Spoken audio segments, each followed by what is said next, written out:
무림에서 가장 강하다고 불리는 고수 천년비가 죽어서 다시 살아나게 됩니다. 천년비가 유일하게 믿은 동료이자 연인의 배신으로 죽음을 맞이한 것인데요. 자신의 연인이었던 개원이 준 용고를 먹고 독에 중독되어 죽은 것입니다. 깨어나 보니 천년비는 깜짝 놀라게 되죠. 왜냐하면 자신의 얼굴과 몸이 생전 처음 보는 여자였기 때문입니다. 심지어 황제의 후궁 몸이라니. 이번 웹툰 고수 후궁으로 깨어나다 딥니다. 후궁의 몸으로 다시 살아나게 된 천년비는 갑자기 맞이한 현실에 당황하게 됩니다. 천소여라는 후궁의 몸에 천년비의 영혼이 들어간 것이었는데요. 천소여는 천씨 가문의 둘째 딸로 황제는 누구인지도 모를 정도로 존재감이 없는 후궁이었습니다. 하지만 그런 관심밖에 존재가 된 천년비는 너무 기뻤습니다. 평온한 구중궁궐의 삶이 마음에 들었기 때문이죠. 잘 곳도 내어주고 때가 되면 밥도 먹여주고 돈도 주니 이전에 쫓기던 삶과 다르게 편안함을 느끼게 되죠. 그래서 이왕 이렇게 된 거 적응하여 잘 살아보자라는 마음을 가지고 지내게 되는데 마음처럼 잘 되지 않는 황궁 생활입니다. 왜냐하면 황궁에는 수많은 음모가 존재하기 때문이었죠. 그래서 천소여가 된 천년비는 황제의 총애를 받지 않으려고 엉뚱한 모습을 보여주기도 하는데요. 그러한 모습이 재미를 주기도 합니다.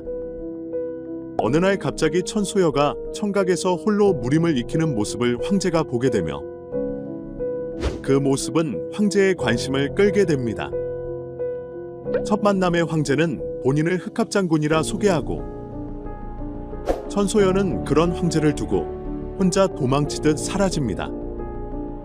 그런 천소여를 황제는 찾아 나섰고 다른 후궁이 자신이 한 것이라 거짓 발언을 하여 황제의 눈에 들려 하지만 황제는 천소여가 그때 청각에 있던 여인인 걸 알게 됩니다. 그 후로 둘은 계속 엮이게 되고 얼마 지나지 않아 황제가 흑합이 아니라는 사실도 알게 되죠. 그 사실을 알고 나서 천소여는 황제가 내시일 거라는 착각을 하게 됩니다. 그런 베일에 쌓여있는 그의 정체는 무엇일까요?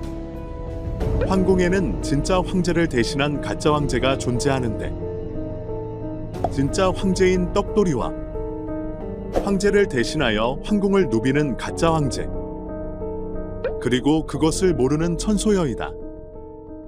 떡을 내어주는 황제는 떡돌이, 황제의 시침을 들러오는 천소여는 계란이라는 애칭으로 매일 밤 함께 있으며 황제는 천소여를 곁에 두려합니다. 이렇게 황제의 총애를 받고 매번 시침에 불려가자 천소여를 시기질투하게 된 마마가 계략을 꾸미게 됩니다. 다름 아닌 천소여에게 황손을 보지 못하게 하기 위해 불임이 되게 하는 약을 탄 차를 대접하게 되죠. 하지만 무림의 고수인 천년비 호락호락하게 당하지 않습니다. 바로 기혈을 눌러 피와 함께 찬물을 토해내는데요. 이렇게 위기를 또다시 한번 넘기는 천소여. 하지만 아무것도 알지 못하는 황제는 그런 천소여의 걱정으로 밤새 곁을 지키게 됩니다. 원래의 계획은 편안하게 살면서 부공을 회복하게 되면 자신을 죽인 전 남친 개원을 죽이는 게 목표였던 천년비. 그러던 중 천년비가 다시 살아났다는 소식을 듣게 되는데 마찬가지로 그 소식을 듣게 된 개원은 자신의 애인이 살아있다는 소식에 놀라게 되고 소문과는 다르게 천년비가 자결하였다고 말하며 슬퍼합니다. 그리고 그 소식을 알게 된 개원은 천년비를 찾아다니게 됩니다. 그러다 천년비를 마주하게 되는 개원. 죽은 애인을 사칭하는 줄 알고 화가 난 개원은 천년비를 공격하게 되는데 가까이서 보니 천년비와 같은 곳에 흉터가 있는 것을 보고 맙니다. 진짜 자신의 애인이 살아있는 건지 놀라는 바람에 천년비를 놓치게 됩니다. 물론 천년비가 살아있다는 소식을 천소여도 듣게 되죠. 그러던 중 정보를 사고 판다는 정보호가 온다는 소식을 듣고 밤에 몰래 외출을 하게 됩니다. 정보호는 눈길을 끌어야만 정보를 살 수 있다는 말을 들어 보자마자 냅다 머리부터 갈겨버리는 천소여. 그리고 모아온 돈을 주고 궁금한 것들을 묻죠. 천년비가 살아있는 건지, 사하비단과 손을 잡은 건지 등 정보호에게 궁금한 것들을 묻는 중 사자친왕이 나타나게 됩니다. 그러자 의심을 사고 정체를 들키게 될까봐 천소연은 빠르게 자리를 피하게 됩니다. 하지만 쫓아다니면서 무슨 정보를 샀냐며 묻는 친왕. 그러다 친왕의 생신을 맞이하게 되고 황제가 아끼는 이복 형제인 사자친왕의 연회에서 각자 드릴 선물을 준비해야 하는데 천년비에 대한 정보를 사기 위해 정보호에게 모아둔 돈을 다 써버린 천소여이다. 그래서 돈을 빌리기 위해 사람을 떠올리게 됩니다. 그러다 천소여에게 언니가 존재한다는 것을 알게 되고 자신에게 관심조차 주지 않은 언니에게 사자친왕께 드릴 선물을 준비하기 위한 돈을 빌리러 찾아가게 됩니다. 언니는 그런 천소여를 견제하지만 역시 아무 생각이 없는 천소여는 그냥 돈을 빌리러 왔다고 합니다. 하지만 천소여를 계속 주의하는 언니의 모습.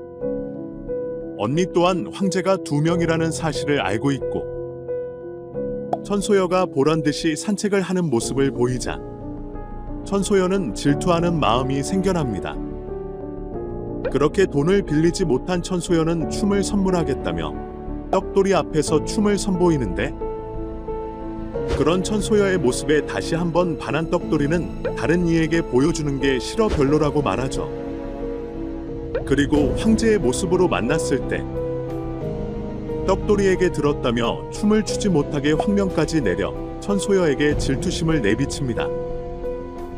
온갖 음모가 소용돌이치는 후궁전에서 살아남으려면 영리해야 하는데 그런 모습 따위 일절없이 멋대로 지내는 천소여입니다.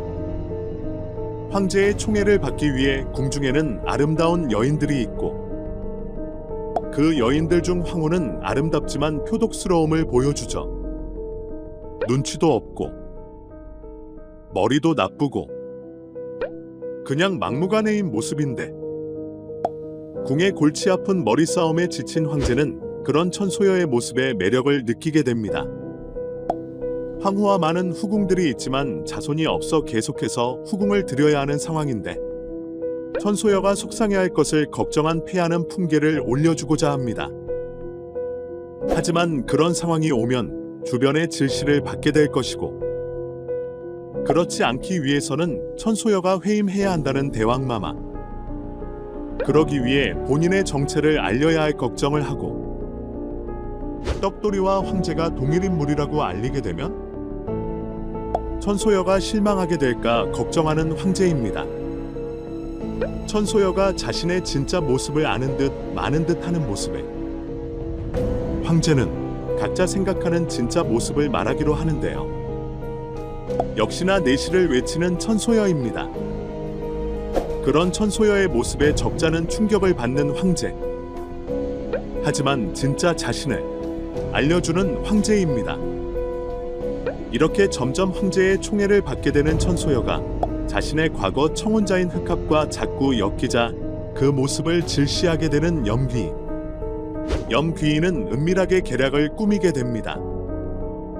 그것은 바로 그 자를 찾아간 것인데요. 천년비진 쾌도레라는 종이를 머리카락과 함께 땅에 묻고 절을 3번 하라는 말을 그대로 이행하는 염귀인. 그러자 천소여가 쓰러지게 됩니다. 그리고 깨어나지 못하게 되죠. 하지만 천소여가 쓰러지고 난 후 천년비는 원래 자신의 몸으로 다시 깨어나게 됩니다. 내공을 느끼자 신나게 되는 천년비. 하지만 떡돌이와 황제가 마음에 걸리게 되는데요. 그런데 천년비의 심장은 뛰지 않는 상태였습니다. 그러다 과거에 천년비를 짝사랑했던 사하비단의 수장 타천천이 천년비를 구했다는 사실을 알게 되고 천년비는 다시 쓰러지게 됩니다. 쓰러진 천소여의 소식을 듣고 혹여나 흑합도 잘못될까 걱정이 된 염귀인은 종이를 묻었던 곳으로 돌아가 다시 파내게 된 것인데요. 그러자 천년비는 천소여의 몸으로 다시 깨어나게 되죠.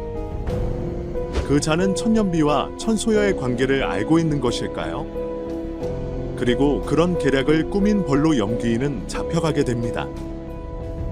하지만 천소여가 그런 염귀인을 풀어주고자 하고 염귀인은 풀려나게 됩니다. 천소여가 쓰러져 있는 동안 황제는 천소여를 향한 자신의 마음을 다시 깨닫게 됩니다. 이렇게 잦은 외부 공격에 천소여는 힘을 키우고 싶었고 그리고 내공을 더 강하게 하기 위해 영약을 먹으려 했으나 그냥 먹어버리면 의심을 살 수 있기 때문에 영약을 먹을 명분을 만들고자 황제에게 무공을 익히고 싶다며 스승을 붙여달라고 말하는 천소여. 천년비가 천소여와 연관이 있을지도 모르겠다는 의심을 품게 되는 황제는 무공인이라면 스승으로 받아들이기 힘들 것이라 생각해 그런 천소여에게 무리민을 붙여주는 황제. 우연일지 운명일지 계연이 그 스승이 되고야 마는데 결국 영약을 마시고 쓰러지고야 마는 천소여. 원래의 몸이랑 다르게 너무 강한 약의 기운 때문에 의원도 고칠 수 없는 상태였습니다. 그래서 계원이 천소여의 몸을 봐주는데 천년비만의 특이한 내공을 느끼게 되는 계원.